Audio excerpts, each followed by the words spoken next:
जय हिंद बच्चों, नमः संस्कृताय। जैसा कि हमने पहले बता दिया था कि इसके नेक्स्ट डे अगले दिन हम तुलसीदास के दूसरे पद की व्याख्या करते हुए, पढ़ाते हुए अर्थ के साथ भाव यानी कि भावार्थ को बताते हुए कविता का समापन करते हुए प्रत्येक प्रश्नों का उत्तर बताएंगे। तो आज हम तुलसीदास की कविता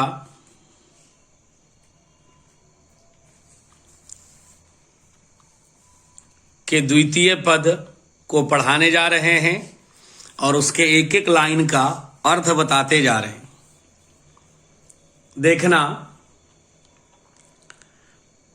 किस भांति तुलसीदास अपने आराध्य देव प्रभु श्री राम के समक्ष क्या विनती लेकर जाते हैं, कविता पढ़ने पर पता चलता है। बच्चों, द्वितीय पद के आधार पर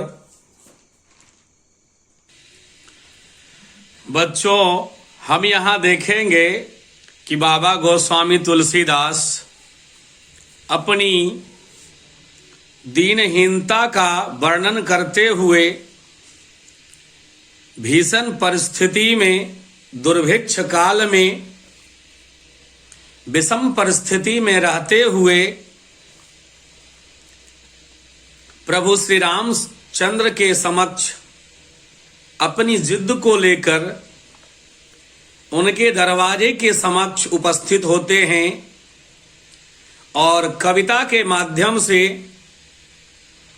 अपनी वाणी, अपनी विनती, दया के निधान, करुणा के सागर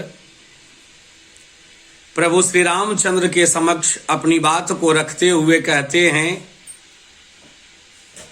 क्या कहते हैं, सुनने और समझने की कोशिश करिएगा और देखिएगा। बच्चों, कविता देखिए, कविता में कैसे कैसे शब्द आए हैं, उन सारे शब्दों को देखिएगा और समझिएगा। कविता पढ़ाते हैं बच्चों। द्वार हों भोर ही को आजू, प्रभु रामचंद्र कृपा निधान दशरथ नंदन श्री राम को कह रहे हैं कि हे राजा रामचंद्र जी, हे कौशलाधीश रघुनंदन, रघुकुल तिलक शिरोमणि श्री राम, आज मैं सुबह से ही आपके दरवाजे पर एक हट करके बैठा हूं। अपनी हट से नहीं हटने वाला हूं। भोर ही को आजू, अर्थात सुबह से ही आपके दरवाजे पर हट करके, जिद करके बैठा हूं। हटने का नाम नहीं लूंगा। क्यों नहीं लूंगा? क्योंकि आपसे मुझे कुछ चाहिए। क्या चाहिए? तो आप अपनी अनुकंपा का, अपनी भक्ति रूपी अनुकंपा हम पर बरसाइए, भक्ति रूपी सुधा बरसाइए और उसी भक्ति रूपी अनुकंपा का एक छोटा टुकड़ा हमारे समक्ष, हम जैसे दीनहीन गरीब पर कठिन परिस्थिति में हमारे ऊपर प्रस्तुत करिए। अगला लाइन देखिएगा बच्चों। रटत रिहा आरी और न कौर ही ते काजू, रट रहा हूं, रिहा गिड़गिड़ा रहा हूं, बेचैन हूं, विकल हूं,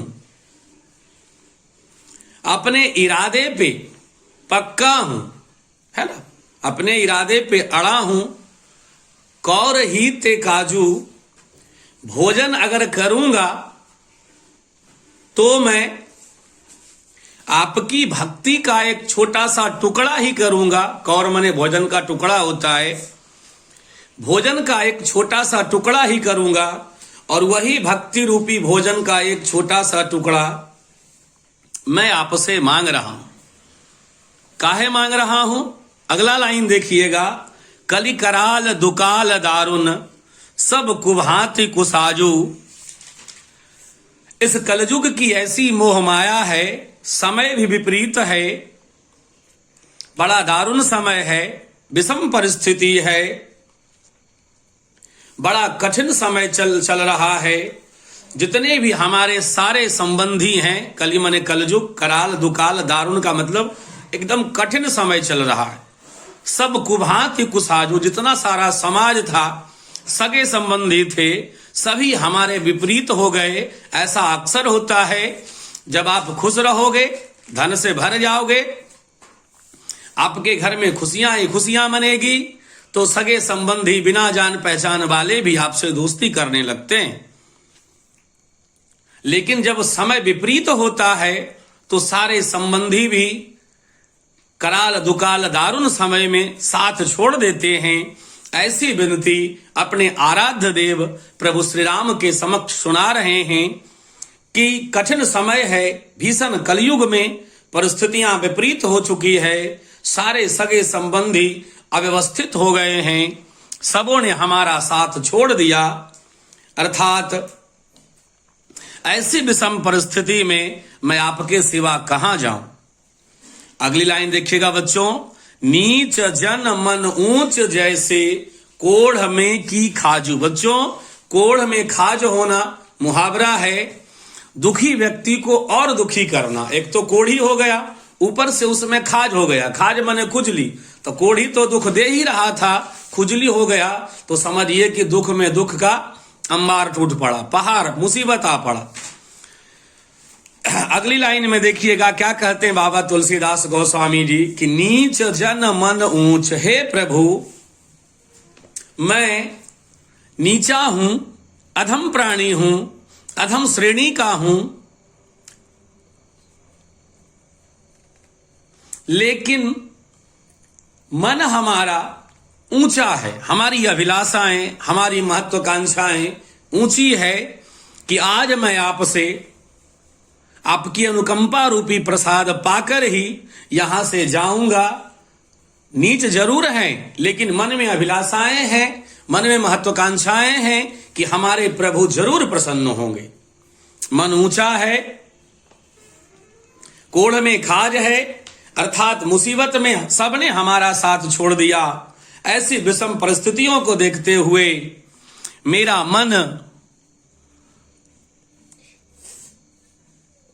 ऐसी विषम परिस्थितियों को देखते हुए अगली लाइन कहते हुए बाबा गोस्वामी तुलसीदास कहते हैं, हहरी हिया में सदै। हहरी हिया, हमारा हृदय हहरता है इस विषम परिस्थितियों में। हहरी हिय मने हृदय में सदै बुझयो जाय साधु समाजो। जब सबने हमारा साथ छोड़ दिया, मन घबराने लगा, मन मेरा हहरने लगा, डोलने लगा। हम जो है विकल बेचैन हो गए कि भैया इस कलयुग में हमारा साथ कौन देगा। तो ऐसी विषम परिस्थिति में जब मन घबरा गया तो मन की शांति के लिए सदै बुझियो, हमने मन को सदै देना चाहा, तसल्ली देना चाहा, तो हमने बूझा, जाके समझा। तो मन की शांति के लिए समझ बुझ करके संत सभा में गया। संत सभा चहु दिसी अबराई। संत की जो सभा होती है ना, उसमें सारे भगवान का वास होता है। तो मैंने कहा गया? संत सभा में गया, उस साधु समाज में गया। क्यों गया? मन की शांति के लिए गया कि जो मन मेरा बेचैन है, विकल है, हमारा हृदय हर रहा है, सब ऐसी विषम परिस्थिति में हमारा साथ छोड़ दिया है। तो हमने संत समाज में गया, जहां आपके गुणगान की चर्चा हो रही थी, ऐसी समाज में गया। अगली लाइन देखिएगा बच्चों, मोहसे कहूं कतऊ को तिन कहियो कौशल राजू। हमसे सबने कहा, मोह से कहूं सबने हमसे कहा, कतऊ को, कि प्रभु के बिना, भगवान श्री राम के बिना इस संसार में आपका कोई शरणागत नहीं बन सकता है। एक कौशल राज ही, दशरथ नंदन ही है जो आपकी विषम परिस्थिति को देखते हुए आपका साथ अवश्य देंगे। जब हमारा हृदय हर गया, द्रवित हो उठा, तो हमने संत समाज में गया। तो वहां भी सबों ने हमसे एक ही बात कही। क्या कही? कि ऐसी विषम परिस्थिति में केवल कौशल राज अर्थात दशरथ नंदन रघुकुल तिलक रघुकुल शिरोमणि कृपा सिंधु दया के निधान दशरथ नंदन श्री राम जी ही हैं जो आपकी रक्षा कर सकते हैं, आपको शरणागत में ले सकते हैं, आपका बेड़ा पार कर सकते हैं। अगली लाइन देखिएगा, कहते हैं दानी दशरथ राय के तू बाणित सिर ताजू। हे दशरथ नंदन, हे दानी, हे श्री राम जी, दशरथ नंदन श्री राम जी, आपको छोड़कर इस दीन दरिद्र दुखी तुलसी दल का, तुलसी का, अकिंचन तुलसी का ऐसा कौन सा संसार में है जो हमारे सिर का ताज बन सकता है, हमारी मान मर्यादा को बढ़ा सकता है, हमारी वैल्यू को जान सकता है, हमारी बिगड़ी को बना सकता है। अगर दानी दशरथ नंदन रघुकुल तिलक शिरोमणि श्री राम की कृपा होगी, तू बाणित सिर ताजू, तो आप अगर चाहोगे तो हमारे सिर पर ताज रख सकते हो। आप अगर चाहो, आपकी कृपा होती है तो राजा रंक बन जाते हैं और रंक राजा बन जाते हैं। आपकी कृपा होती है गुण निधान, तो पल में प्रलय हो जाती है और पल में पूरी सृष्टि बदल जाती है। ऐसा कौन कह रहे हैं? गोस्वामी तुलसीदास कह रहे हैं। किनसे कह रहे हैं? तो अपने आराध्य देव प्रभु श्री राम से कह रहे हैं। अगली लाइन देखिएगा, क्या कहते हैं कि हे दाता दानी, आप ही हमारी बेड़ा को पार कर सकते हैं क्योंकि आप हमारे सिर के ताज हैं। अगली पंक्ति देखिएगा, जन्म को भूखो भिखारी हो, मैं क्या हूं? जन्म का भूखा हूं। क्या हूं? जन्म जन्मांतर का भूखा हूं। भोजन का भूखा नहीं हूं, आपकी कृपा पाने का भूखा हूं। मुझे भोजन में लाभ लश्कर 56 प्रकार के व्यंजन नहीं चाहिए, कुछ भी नहीं चाहिए भोजन में, लेकिन फिर भी मैं जन्म जन्म का भूखा हूं, भिखारी हूं। क्या हूं? भिखारी हूं। आप तो गरीब निवाजू, और आप गरीब नवाज हो, गरीबों के मसीहा हो, गरीबों के कल्याण कारक हो। हे श्री रामचंद्र जी, हमारी यही इच्छा है कि हे प्रभु, मुझ अकिंचन भिखारी, जन्म जन्म के भूखे भिखारी तुलसी को, है ना, तुलसी को, अगली लाइन देखिएगा और समझिएगा, पेट भरी तुलसी जबाई भक्ति सुधा सुनाजू। पेट भरी तुलसी जेवाई जेवाई भक्त भगति सुधा सुनाजू। हे प्रभु श्री राम जी, अब आप अपनी कृपा रूपी झोली को फैलाइए, दया रूपी हाथ को उठाइए और हमारे मस्तक पे रखिए, हमें आशीर्वाद दीजिए, हमें अपने चरणों में स्थान दीजिए। काहे भाई, काहे स्थान दीजिए? तो मैं आपकी कृपा पाना चाहता हूं, मैं अकिंचन हूं, निरीह हूं। तुलसी को इस मुसीबत में, कलिकराल कलयुग में आपकी भक्ति की सुधा रूपी, अमृत रूपी सुंदर अनाज हमें चाहिए। अनाज में क्या? भूखा हूं, भोजन का नहीं, बस केवल आपकी भक्ति का भूखा हूं। और इस भक्ति में हमें सुधा रूपी, अमृत रूपी सुंदर अनाज का टुकड़ा मैं आपसे मांगता हूं। उस सुंदर अनाज के टुकड़े में राम नाम अंकित हो, राम का समावेश हो। आपकी भक्ति रूपी अनाज से हमारा उदर परिपूर्ण हो जाएगा, हमारी जन्म जन्म की भूख प्यास चिंताएं जो है वह मिट जाएगी और हमारा इस भव रूपी सागर से, इस संसार से हमारा छुटकारा होगा, जरा जन्म व्याधि की मुक्ति मिलेगी, परलोक में स्थान मिलेगा और मोक्ष की प्राप्ति होगी। हे दशरथ नंदन श्री राम, अब तो हमें अपनी कृपा दृष्टि मुझ पर बरसाइए और भक्ति रूपी अनाज को भोजन के रूप में हमारे सामने उपस्थित करिए, ताकि मैं उस अनाज को जमूं पाऊं, है ना, और इस कलिकाल कराल दुकाल दारुण कलयुग से हमारी नैया व्यवस्थित ढंग से पार हो जाए, यही मैं इच्छा रखता हूं। ठीक है बच्चों, अब हम आगे देखेंगे कि इस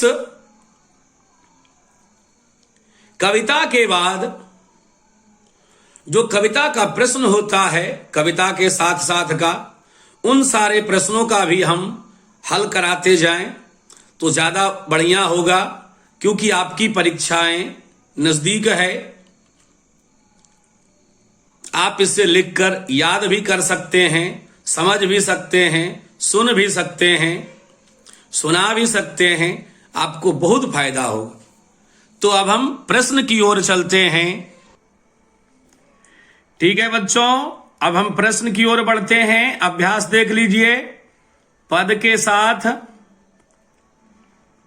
आइए हम प्रश्नों का हल जानते हैं, सुनते हैं और समझते हैं। ठीक है बच्चों, जानने की कोशिश करेंगे। देखेंगे प्रश्न है कबहुक अम्ब अवसर पाई, तो यहां अम्ब शब्द जो है संबोधन किसके लिए है, इस संबोधन का मर्म स्पष्ट करें। तो बच्चों हम लिखेंगे प्रस्तुत पंक्ति में जो अम्ब शब्द आया है उसका संबोधन जगत जननी माता, जगत की जननी माता सीता के लिए है। गोस्वामी तुलसीदास जी ने जगत जननी सीता को आदर सूचक शब्द अम्ब यानी कि मां के द्वारा उनके प्रति अपना अनुराग, अपना सम्मान, अपनी भावना को प्रकट किया है। ठीक है बच्चों, कॉपी कलम निकालिए, लिखते चलिए। हम एक एक प्रश्न का उत्तर आपको करवा रहे हैं। द्वितीय पद में देखिएगा बच्चों, प्रथम पद में तुलसी ने अपना परिचय किस प्रकार दिया है। देखिएगा, सुनिएगा, समझिएगा। प्रथम पद में गोस्वामी तुलसीदास अपना परिचय देते हुए अपने विषय में हीनता का भाव प्रकट करते हुए कहते हैं कि हे प्रभु, हम दीन हैं, निर्बल हैं, दुर्बल हैं, मलिन हैं, अघाई हैं, अधम प्राणी हैं।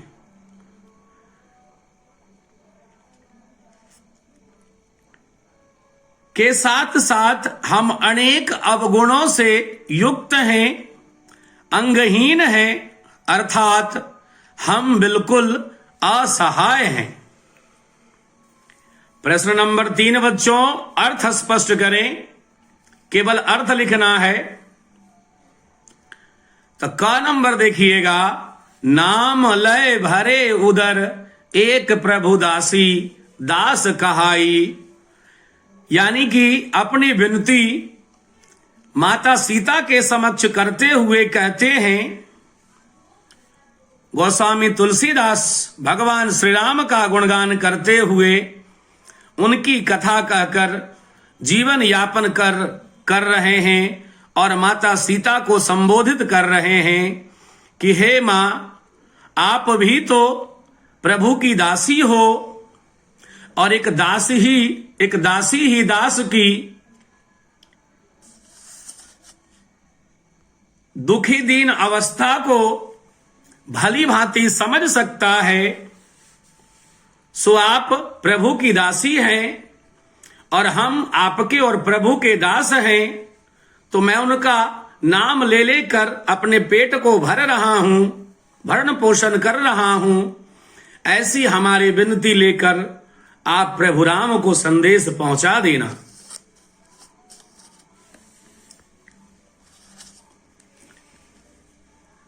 खा नंबर बच्चों देखिएगा, कलिकराल दुकाल दारुण सब कुभांति कुसाजो, नीच जन मन ऊंच जैसी कोढ़ में की खाजू। देखिएगा, तुलसीदास अपनी दीनहीनता का परिचय देते हुए वैसी विषम परिस्थितियों का वर्णन किए हैं और वर्णन करते हुए कहते हैं कि हे प्रभु, इस कलिकाल में हमारा समय असहनीय भीषण है, पूर्ण रूपेण पूरी तरह से अव्यवस्थित है, बिल्कुल दुर्गति रूप में है। इतना सब कुछ हो जाने के बाद सारा समाज, रिश्तेदार, परिवार ने हमें क्या किया? छोड़ दिया। फिर भी हमारा मन नीच नहीं हुआ। हम नीच हैं, अधम जरूर हैं, अधम प्राणी हैं, लेकिन मन में अभिलाषाएं हैं और वो अभिलाषा कोढ़ में खाज की तरह है। अर्थात छोटी मुंह बड़ी बात मैं आपके समक्ष प्रस्तुत कर रहा हूं। गा नंबर बच्चों देखिएगा, पेट भरी तुलसी जवाई भगति सुधा सुनाजू। तुलसीदास क्या कहते हैं प्रभु राम से कि हे मर्यादा पुरुषोत्तम रघुनंदन रघुकुल तिलक शिरोमणि श्री राम, हमें तो केवल आपकी भक्ति रूपी भोजन ही चाहिए और उसी भक्ति रूपी भोजन से हमारा उदर, हमारा पेट भरेगा, क्योंकि आप गरीबों के मालिक हो, आप शरणागत भक्त वत्सल हो, इसलिए हम अपनी विनती भोजन के रूप में भक्ति को मांग रहे हैं। बच्चों प्रश्न नंबर 4 देखिएगा, तुलसी सीता से कैसी सहायता मांगते हैं? तो देखा जाए, तुलसीदास जगत जननी सीता जो जगदम्बा है उससे सहायता मांगते हुए भव सागर, भव रूपी सागर यानी कि संसार रूपी सागर को पार कराने वाले श्री राम का गुणगान करते हुए कहते हैं कि हे मां, हमारी दीनता हीनता का वर्णन उनके समक्ष करना और कहना कि वो हमारी सहायता करें, अर्थात वो अपनी मुक्ति प्राप्ति हेतु सहायता की याचना करते हैं। प्रश्न नंबर 5, तुलसी सीधे राम से न कहकर सीता से ही क्यों कहलवाना चाहते हैं? देखिएगा क्वेश्चन नंबर 5 का जवाब, संभवतः गोस्वामी तुलसीदास चाहते हैं कि मैं अपनी बात राम के समक्ष भी रख सकता हूं, लेकिन वहां रखने में हमारे अंदर इतना साहस नहीं है, संकोच है। वस्तुतः सीता जी को माध्यम बना करके, प्रभु की दासी जान करके, जगत की जननी जान करके वे अपनी व्यथा को सीता के माध्यम से प्रभु श्री रामचंद्र से कहलवाना चाहते हैं। वस्तुतः माता सीता को माध्यम बनाते हैं, काम तो प्रभु श्री राम से लेना है, माध्यम मां जगत जननी सीता बनेगी, सीता के द्वारा ही अपनी बात को राम के समक्ष रखना ज्यादा श्रेयकर समझते। प्रश्न नंबर 6 बच्चे देखेंगे, आप लिखते जाइए। हम प्रत्येक प्रश्नों का जवाब बिल्कुल सरलता से, आसानी से आपके समक्ष प्रस्तुत कर रहे हैं ताकि आपको समझने में कठिनाई ना हो। प्रश्न नंबर 6 देखिएगा, राम के सुनते ही तुलसी की बिगड़ी बात बन जाएगी, तुलसी के इस भरोसे का कारण क्या है? सुनिएगा, समझिएगा। गोस्वामी तुलसीदास को अपने आराध्य देव की भक्ति पर इतना अधिक विश्वास है कि पूरे जगत को वो राममय देखते हैं। उनके मुख से वाणी भी निकली है कि सिया राममय सब जग जानी, करहु प्रणाम जोर जुग पानी। ये उनका मूल मंत्र है। वो राम के सिवा दुनिया में कुछ नहीं जानते हैं। उनके अंदर यह दृढ़ विश्वास है कि जब हमारी बिगड़ी बातें राम दरबार पहुंचेगी तो ज्यों ही उनके समक्ष यह बातें जाएगी, हमारी सारी समस्याएं, सारे कष्ट हल हो जाएंगे। तो उनके विश्वास का, उनके भरोसे का कारण आराध्य देव श्री राम और श्री राम के प्रति अगाध भक्ति है। क्वेश्चन नंबर 7 देखिएगा बच्चों। दूसरे पद में तुलसी ने अपना परिचय किस तरह दिया है, लिखिए। तो दूसरे पदों में गोस्वामी तुलसीदास अपनी दीनताहीनता का वर्णन करते हुए छोटी मुंह बड़ी बात यानी कि ऊंची बात करने वाले अधम क्षुद्र जीव का परिचय देते हुए एक ऐसे व्यक्ति के रूप में स्वयं को प्रस्तुत किया है जो कोढ़ में खाज की तरह है, यानी कि मुसीबतों में मुसीबतों का पहाड़ टूट पड़ा, ऐसा परिचय वो देते हैं। 8 नंबर बच्चों देखेंगे, दोनों पदों में किस प्रकार की व्यंजना हुई है या किस रस की व्यंजना उत्पत्ति हुई है, किस रस में लिखा गया है। तो बच्चों जहां बाबा तुलसी की कविता आती है, देखिएगा दोनों पदों में सगुण भक्ति रस की व्यंजना हुई है।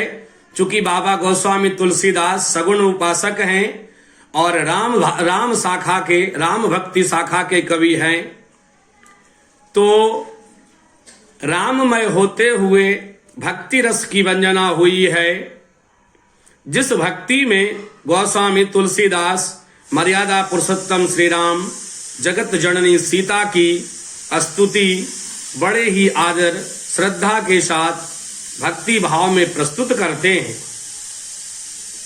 9 नंबर बच्चे क्वेश्चन हम देखेंगे, तुलसी के हृदय में किसका डर है।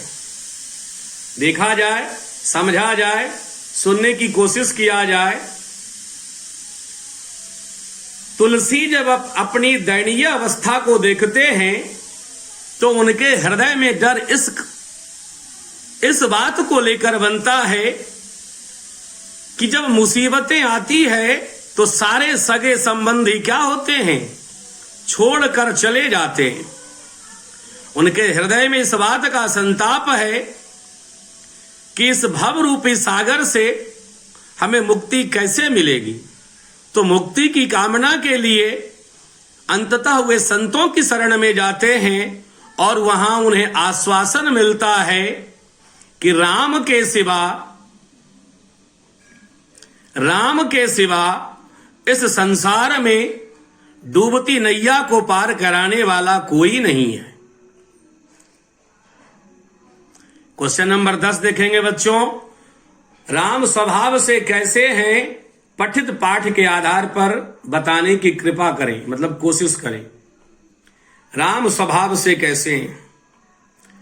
तो बच्चों गोस्वामी दास अपनी लेखनी के माध्यम से वर्णन करते हुए कहते हैं, क्या कहते हैं, और प्रभु श्री राम के चारित्रिक गुणों की चर्चा करते हुए कहते हैं कि प्रभु श्री राम कृपालु हैं, दयानिधान हैं, शरणागत हैं, भक्त वत्सल हैं। श्री राम का व्यक्तित्व जन जीवन लोगों के लिए अनुकरणीय के साथ साथ बंधन भी है। राम की जो कल्पना है वो मानव और मानवेतर 2 रूपों में की गई है। जो चरित्र प्रकट किया गया है उससे यह दृष्टिगत होता है कि राम परब्रह्म हैं, साक्षात ईश्वर के अवतार हैं। तो दूसरे पदों में राम को कौशलाधीश, रघुकुल तिलक, दशरथ नंदन राम बताया जाता है, जो गरीबों के नवाज, गरीबों के मसीहा हैं, दीनबंधु हैं, कृपालु हैं, गरीबों के रक्षक हैं, भक्त वत्सल हैं, दयालु हैं और अलौकिक शक्ति से और अलौकिक सौंदर्य से संपन्न हैं। ठीक है बच्चों, 10 नंबर क्वेश्चन में आपने राम का स्वभाव जाना। अब हम अगली लाइन देखते हैं, तुलसी को किस वस्तु की भूख है। अगले प्रश्न की ओर बढ़ते हुए अगले प्रश्न का हल लेते हैं। बच्चों, गोस्वामी तुलसीदास को अनाज की भूख नहीं है, किसकी भूख है? तो अनाज रूपी भक्ति की भूख है। अपने गरीबों के त्राता भगवान श्री राम से जन्म जन्मांतर की भक्ति का भूख है और कहते हैं कि हे प्रभु, हमें आप भक्तिमयी अमृत का पान करा दो और जन्म जन्मांतर की भूख मिटा दो। क्वेश्चन नंबर 12 देखेंगे, तुलसी की भक्ति भावना का परिचय पठित पाठ के आधार पर दीजिए। तो तुलसी की बच्चों लिखेंगे कि प्रस्तुत पद्यांशों में काव्यांशों में गोस्वामी तुलसीदास अपनी दीनता तथा दरिद्रता का जिक्र करते हुए अपनी मुक्ति पाने के लिए मां सीता को माध्यम बनाकर अपनी विनती प्रभु श्री राम के चरणों में पहुंचाना चाहते हैं। वह अपने पेट की भूख की शांति के लिए हमेशा राम नाम का रट लगाते हैं, क्योंकि वो जानते हैं कि हमारी गरीबी दारुण दुख को एकमात्र कृपालु गुरुनिधान श्री राम जी हैं जो समझ सकते हैं, और समझ गए तो हमारी जय जयकार हो जाएगी, अर्थात हमारी सारी बिगड़ी बन जाएगी। दूसरे दोहे में बच्चों तुलसीदास की भक्ति भावना देखिएगा। कहते हैं कि भवसागर से पार कराने वाले श्री राम, मैं आपका सदैव गुणगान करता हूं। मैं दीनहीन दरिद्र हूं, क्षुद्र हूं, मेरी दयनीय अवस्था पर विचार कीजिए ताकि मैं आपकी सदैव भक्ति में तल्लीन रह सकूं। क्वेश्चन नंबर 13 देखिएगा बच्चों, रटत रिहा आरी को ना कौर ही ते काजू। तो यहां और का क्या अर्थ है देखिएगा। प्रस्तुत काव्यांश के अंतर्गत जो दूसरे पद से ली गई है, तो यहां और शब्द का प्रयोग हुआ है जिसका अर्थ कुछ नहीं के अर्थ में हुआ है, लेकिन भगवान राम की भक्ति से है। तो राम से अपनी दीनता का भीषण परिस्थितियों का वर्णन करते हुए कहते हैं कि हे प्रभु, आपके सिवा इस संसार में मेरा और कोई नहीं है, मुझे आपके सिवा कुछ नहीं चाहिए। एक कौर टुकड़े से ही, आपकी भक्ति रूपी टुकड़े से ही, कौर के टुकड़े से ही हमारे सारे कार्य बन जाएंगे, मेरा सारा काम पूर्ण हो जाएगा, हमारा जीवन धन्य हो जाएगा। बच्चों 14 नंबर प्रश्न को देखेंगे। दीनता और दरिद्रता दोनों का प्रयोग किया है, जबकि दोनों मिलता जुलता है, क्यों किया है देखेंगे। दूसरे पद में तुलसीदास ने दीनता और दरिद्रता शब्दों का प्रयोग किया है। अगर हम शाब्दिक अर्थ पर देखें तो एक दूसरे से सामान्य तौर पर मिलते जुलते हैं, परंतु प्रयोग के आधार पर देखें तो दोनों में बहुत सारी भिन्नताएं हैं। क्या क्या भिन्नताएं हैं? दीनता का शाब्दिक अर्थ निर्धनता, पराधीनता, हीनता इत्यादि से संबंध रखता है, जबकि दरिद्रता का शाब्दिक अर्थ अगर देखा जाए तो अशुद्धता, अरुचिता, दरिद्रता और घोर गरीबी में जीने वाला, निर्धनता के कारण समाज में प्रतिष्ठा नहीं मिलने वाला, ऐसा माना गया है। और शायद दुर्भिक्ष, दरिद्र, दारुण इत्यादि भी शब्द ऐसे ही कुछ प्रकट किए गए हैं। बच्चों एक क्वेश्चन और है, देखते हैं और उसे पूरा करने की कोशिश करते हैं। प्रथम पद का भावार्थ अपने शब्दों में लिखिए और समझाने की कोशिश करिए। इसके बाद बच्चों भाषा की बात बचेगी तो वो हम क्लास में आपको बोर्ड पर बढ़िया से समझा देंगे और बता देंगे।